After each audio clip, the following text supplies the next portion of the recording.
মুখ্যমন্ত্রী যে ওয়াকআপ নিয়ে একটা ঘোরাভাবে বার্তা দিলেন, যে তিনি বললেন যে আমার থেকে খারাপ হবে না, কেউ যদি আন্দোলন করার ইচ্ছা হলে দিল্লি গিয়ে করে। তারপরে দেখছি পীরজাদা এবং আলেম ওলামা তাদের দিকে মুখ ঘুরিয়ে দিচ্ছে, সেই কি প্রভাব পড়ছে আস্তে আস্তে?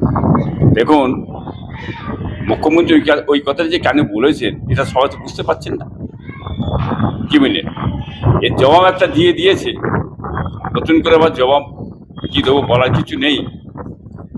ওই যে অকাবলি একটা বড় বিকেলে মিটিং হবে এটা একটা হাওয়া তুলেছিল, ভিতরে খুব চক্রান্তশালী ভিতরে আছে, কিছু ভিতরে আছে, মুনাফিকি চাল তাদের আছে।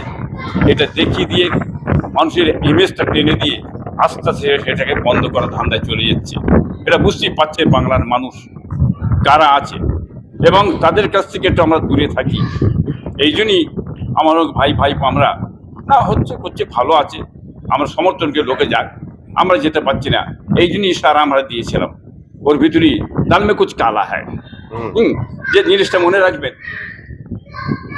আসানুল্লাহ শিমুলতলার মৌলানা আসানুল্লাহ সাহেব, সে আমানুল্লাহ সাহেব, সে ওই জিনিসটা ভেঙে বলে দিয়েছে। তো ভিতরে যে কথাটা বলেছে, কথা তো কাটার নয়, ওই সঠিক কথাটা বলার জন্যই তো মাথা গরম হচ্ছে। এখন মাথা গরম কিছু হবে না, সঠিক কথা আমানুল্লাহ বলে দিয়েছে।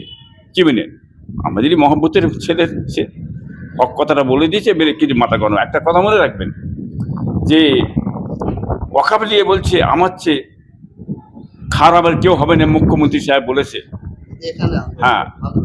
বাংলায় চক্ষু করা যাবে না। তবে এই কথাটা বলার ব্যাপারটা হচ্ছে কি, এর ব্যাপারটা হচ্ছে যে হিন্দু ভাইদের ভোটটা ভেঙে যাচ্ছে, মমতার কাছ থেকে মমতার বিশ্বাসযুক্ত হেরিয়ে ফেলছে, যার কারণে এইটা বোঝাতে চাইছে যে ওয়াকআপের বিরুদ্ধে আমি দাঁড়িয়ে আছি। হিন্দু ভাইরা জানে ভোটটা, হিন্দুদের ভোটটা আমাকে টানতে হবে কলে কৌশলে, যার কারণে হিন্দুদের ভোটটা ব্যাকফুটে না চলে যায়, বেরিয়ে না চলে যায়, যাতে আমার প্যাকেটে আসে, ভোটটা আমাকে দেয়। যার কারণে এই কথাটা উনি বললেন যে ওয়াকআপ নিয়ে যারা আন্দোলন করবে আমার চেয়ে খারাপ আর কেউ হবে না। এই পলিটিক্সটা কিন্তু এই জায়গায় হিন্দু ভাইদের ভোটটা টানবার জন্য এইটা উনি টোপটা ছেড়েছেন।